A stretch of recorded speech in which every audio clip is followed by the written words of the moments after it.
Hello student.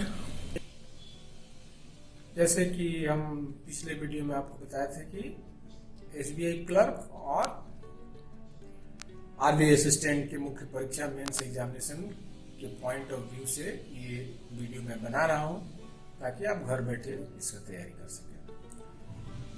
तो आज हम लोग चर्चा करेंगे कि रिसेंटली जो आरबीआई के मॉनेटरी और क्रेडिट पॉलिसी में जो बहुत सारे बदलाव किए गए हैं, जो ऐसे टूल्स है, इंस्ट्रूमेंट है जिसका प्रयोग पहले आरबीआई नहीं करता था, या पहले उन सब वर्ड के बारे में, टर्म के बारे में हम लोग नहीं जानते थे, लेकिन हम लोग इस वीडियो में उसी पर चर्चा करेंगे और वो बहुत ही इंपॉर्टेंट है आने वाले एग्जाम के लिए, एकदम करंट अफेयर से रिलेटेड है, बैंकिंग फाइनेंस से रिलेटेड है।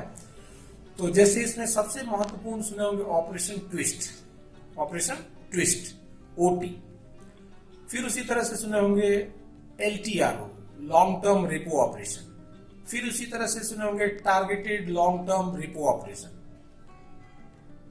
एलटीआरओ में टी पहले आ जाएगा, तो ये दूसरा है, एलटीआरओ दूसरा है, और targeted long term repo operation एक अलग इंस्ट्रूमेंट है जिसका इस्तेमाल किया है हाल में। फिर उसी तरह से और भी अगर आप देखेंगे तो सुने होंगे जैसे सीआरआर में कट किया गया है, बहुत जो है 100 बेसिस पॉइंट का कमी किया गया है। फिर उसी तरह से लिक्विडिटी कवरेज रेशियो में बदलाव किया गया है। तो ये 4-5 टॉपिक जो है हम लोग इस पे चर्चा करेंगे। जैसे ऑपरेशन ट्विस्ट हो गया, लॉन्ग टर्म रेपो ऑपरेशन हो गया, targeted long term repo operation हो गया, और सीआरआर में कट है जिसको पहले स्टील्थ रेट कट भी कहा जाता था, और फिर लिक्विडिटी कवरेज रेशियो में भी कट है। तो इसमें हम लोग सबसे पहले देख लेंगे कि जैसे आरबीआई जो मॉनेटरी क्रेडिट पॉलिसी बनाया है उसमें करंट रेट सब क्या क्या है, क्योंकि करंट रेट जो है वो बहुत चेंज हुआ है करंट रेट में। तो उसमें हम लोग को पहले जो है ध्यान लेना चाहिए कि करंट रेट अभी क्या है। जैसे रेपो रेट है, तो रेपो रेट जो है 4.4% रेपो रेट, जबकि इसके पहले जो है 5.15% था, और उसमें आरबीआई 75 बेसिस पॉइंट कट किया। अब आप सोच सकते हैं बहुत बड़ा कट माना जाएगा। जो इकोनॉमिक स्लो डाउन हो गया है उससे निपटने के लिए आरबीआई के द्वारा रेपो रेट को कम करके 4.4% कर दिया गया। तो करंट रेपो रेट है 4.4%। आप जानते हैं कि रेपो रेट में आरबीआई जो है शॉर्ट टर्म के लिए बैंकों को लोन देता है, तो ये ब्याज कम होने से लिक्विडिटी मार्केट में बढ़े, इसके लिए आरबीआई ने ब्याज दर में कमी की। ये बेंचमार्क इंटरेस्ट रेट है। फिर उसी तरह से रिवर्स रेपो रेट, जिसमें आरबीआई बैंकों से जमा लेता है। तो लगातार आप देखिएगा कि पिछले कुछ पॉलिसी में आरबीआई बैंक के द्वारा जो आरबीआई के पास जमा किया जा रहा है उसको हतोत्साहित करने के लिए आरबीआई बार बार जो है उसमें बदलाव कर रहा है।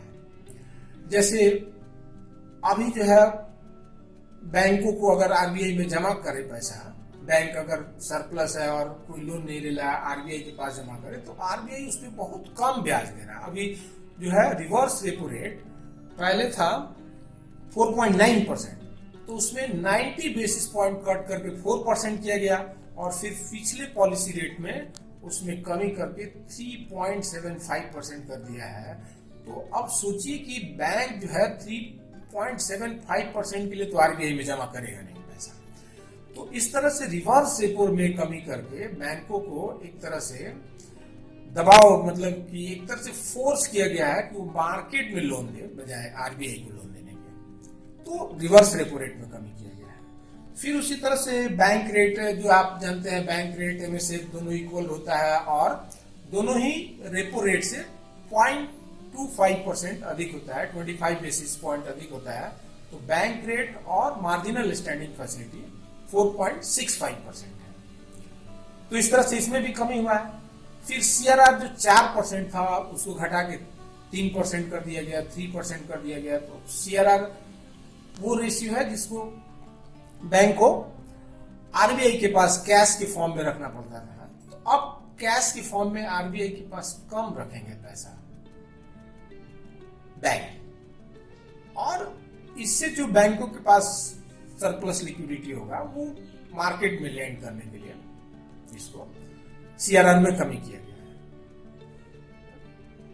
फिर उसी तरह से तो ये मेन, और एसएलआर वही है, अभी 18.25% है एसएलआर।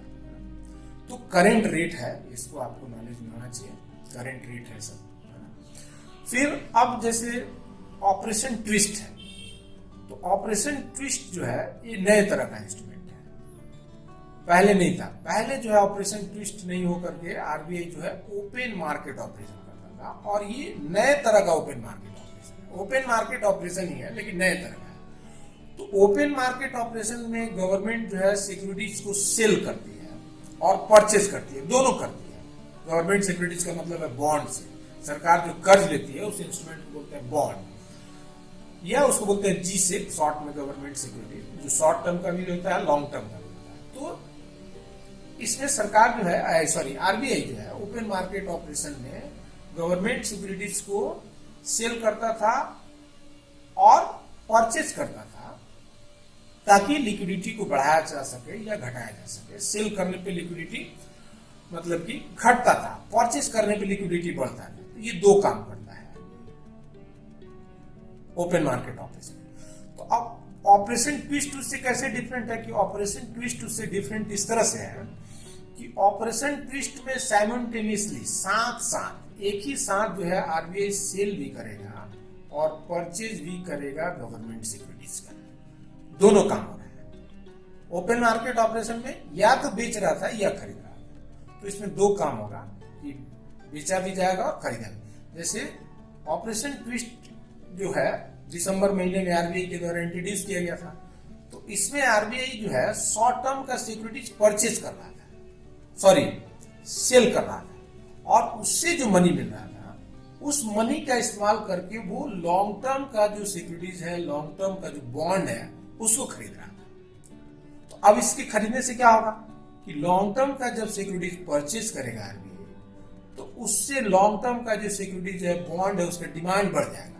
डिमांड बढ़ने से उसका प्राइस भी बढ़ जाएगा, और प्राइस बढ़ने से उस पे जो रिटर्न होता है, जो यील्ड जिसको बोलते हैं बॉन्ड यील्ड, बॉन्ड पे जो यील्ड मिलता है, रिटर्न मिलता है या इंटरेस्ट मिलता है, वो यील्ड घट जाएगा।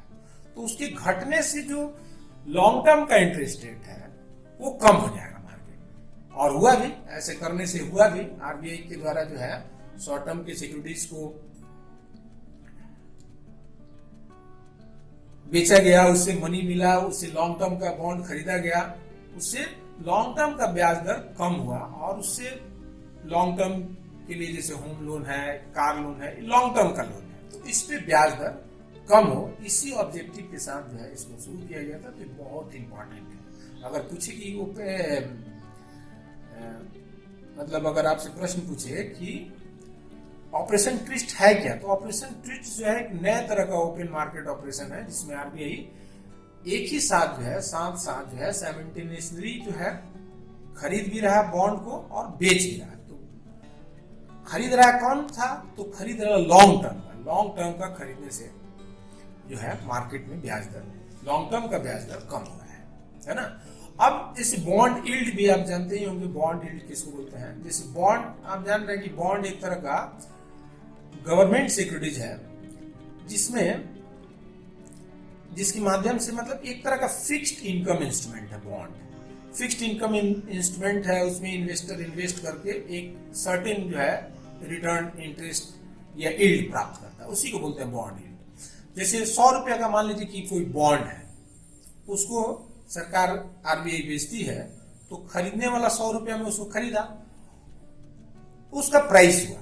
अब उस बॉन्ड पे 10-10 रुपए का 10 कूपन लगा हुआ है। अगर उसका मैच्योरिटी 10 साल है, 10 इयर्स का अगर उसका मैच्योरिटी है, तो उस पर 10 कूपन्स लगे हुए हैं, इसीलिए इसको बोलते हैं कूपन बॉन्ड बोलते हैं, कूपन बॉन्ड बोलते हैं। अब एक साल बीतने के बाद एक बॉन्ड 10 रुपए, एक कूपन अगर निकाल के ले जाए बॉन्ड क्रेता, तो उसको 10 रुपए मिलेंगे। तो इसका मतलब हुआ कि उस बॉन्ड पे उसका रिटर्न हुआ 10%, तो 10% रिटर्न हो गया।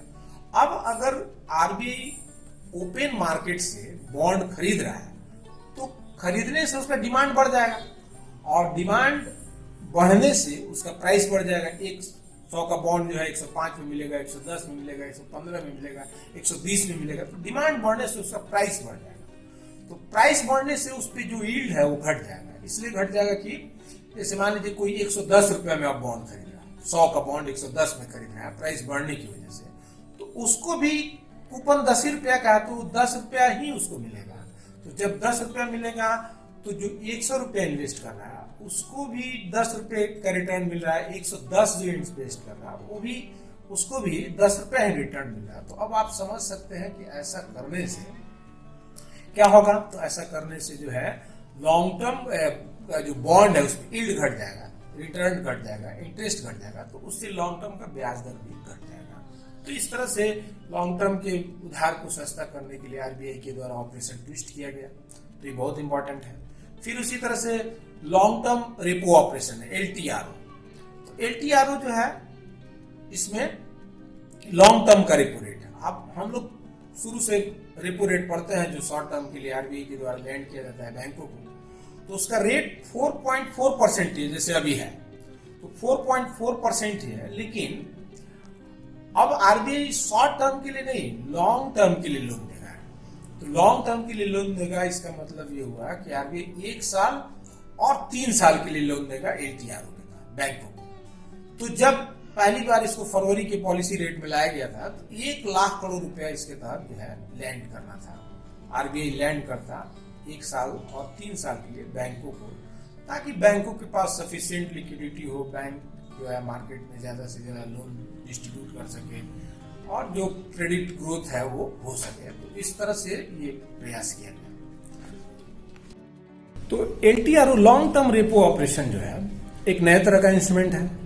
इसमें लंबी अवधि के लिए आरबीआई 1 से 3 साल के लिए उधार देगा बैंकों को 1 लाख करोड़ रुपया। अभी देखिएगा धीरे धीरे उसको बढ़ा करके 3 लाख करोड़ रुपया कर दिया गया है। मतलब पहले 1 लाख था, फिर 2 लाख करोड़ किया गया, तो 2 लाख करोड़ रुपया 2 लाख करोड़ रुपये जो है आरबीआई लैंड करेगा बैंकों को लॉन्ग टर्म रेपो ऑपरेशन के तहत। तो इससे भी मार्केट में लिक्विडिटी इंकरेज होगा, बढ़ेगा, उससे इकोनॉमिक ग्रोथ को इंकरेजमेंट मिले, इसलिए ये सब आरबीआई के द्वारा नए तरह का लाया गया। तो एलटीआरओ ये बहुत इंपॉर्टेंट है, इसमें प्रश्न पूछ देगा आपको कि एलटीआरओ में एल क्या है, तो लॉन्ग टर्म रेपो ऑपरेशन हो गया। अब उसी तरह से टारगेटेड लॉन्ग टर्म ऑपरेशन लाया गया। तो टारगेटेड लॉन्ग टर्म जो ऑपरेशन है उसमें टारगेटेड लॉन्ग टर्म ऑपरेशन क्या है, तो इसमें टारगेट करके लोन दिया जाएगा बैंकों को, ताकि एनबीएफसी, माइक्रो फाइनेंस, इसी तरह से इसमें से कुछ हिस्सा जो है नाबार्ड को दिया जाएगा, कुछ हिस्सा सिडबी को दिया जाएगा, ताकि जो एनबीएफसी का संकट है वो संकट जो है खत्म हो सके। इसलिए इसका नाम दिया targeted long term repo operation. मतलब टारगेट करके इसमें लैंड किया जा रहा है, खास करके एनबीएफसी को टारगेट करके। तो इस तरह से ये एलटीआरओ के बाद एक टारगेटेड एलटीआरओ आ गया।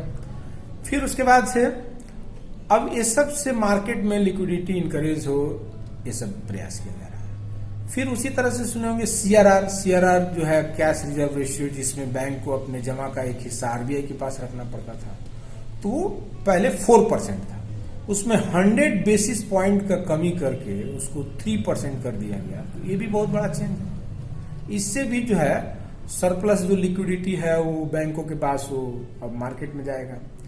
फिर उसके बाद से एलसीआर, लिक्विडिटी कवरेज रेशियो। तो लिक्विडिटी कवरेज रेशियो एक ऐसा रेशियो होता है जिसमें बैंक को आने वाले 30 दिन, जो आने वाले 30 दिन है, उसके लिए बैंकों को जो लायबिलिटी पे करना है, उस लायबिलिटी को पे करने के लिए बैंक के पास हाई क्वालिटी का लिक्विड एसेट होता है, जिसको सेल करके वो अपने लायबिलिटी को पूरा कर लेता है। उसको बोलते हैं हाई क्वालिटी लिक्विड एसेट। जैसे ट्रेजरी बिल्स हो गया, बॉन्ड्स हो गया, ये सब हाई क्वालिटी का लिक्विड एसेट है, जिसको सेल करके बैंक अपने लायबिलिटी को पूरा करता है। तो अगले 30 दिन के लिए जितना भी लायबिलिटी बैंकों को पे करना होता है, उसके लिए एलसीआर होता है, लिक्विडिटी कवरेज रेशियो। ये बेसल 3 नॉर्म्स में यह है। बेसल 3 नॉर्म्स जो है आगे के क्लास वीडियो में हम लोग चर्चा करेंगे। तो बेसल 3 नॉर्म्स में लाया गया था कि लिक्विडिटी कवरेज रेशियो में आपको 100% लिक्विड हाई क्वालिटी का लिक्विड एसेट होना चाहिए आने वाले 30 दिन के लायबिलिटी को पूरा करने के लिए बैंकों के पास। तो अब ये जो है लिक्विडिटी कवरेज रेशियो जो 100% होता था 30 डेज का बैंक की लायबिलिटी को पे करने के लिए, उसको घटा के 80% कर दिया गया। मतलब अब जो है 100% अगर हाई क्वालिटी का लिक्विड एसेट नहीं है, 80% भी अगर उसके पास हाई क्वालिटी का लिक्विड एसेट है तो उससे बैंक वो कमी कर दिया गया 20% का। तो इससे भी बैंकों के पास जो है लिक्विडिटी बढ़ेगा। तो ज्यादा से ज्यादा जो है मॉनेटरी क्रेडिट पॉलिसी में पिछले जो है ये सब प्रयास किया गया है कि ज्यादा से ज्यादा लिक्विडिटी मार्केट में बढ़े और लिक्विडिटी बढ़ने से जो इकोनॉमिक स्लो डाउन है उसको काउंटर किया जा सके। लेकिन अभी तो इस तरह का माहौल बना हुआ है कि इस माहौल में जो है लोन लेगा भी तो कौन लेगा, अगर उधार सस्ता भी है तो कौन लोन लेगा, इस तरह का अभी सिचुएशन बन चुका है। तो इसलिए खास कुछ रिकवरी इसमें हो नहीं रहा। लेकिन परीक्षा के पॉइंट ऑफ व्यू से सब बहुत इंपॉर्टेंट है। ओपन मार्केट ऑपरेशन तो पहले से था लेकिन ऑपरेशन ट्विस्ट नया है। रेपो रेट पहले से था लेकिन लॉन्ग टर्म रेपो ऑपरेशन नया है। फिर टारगेटेड लॉन्ग टर्म ऑपरेशन जो है, फिर एलसीआर में कटौती है, फिर सीआरआर में कटौती है और फिर करंट रेट जो हमने आपको बताया कि अभी करंट रेट क्या क्या है।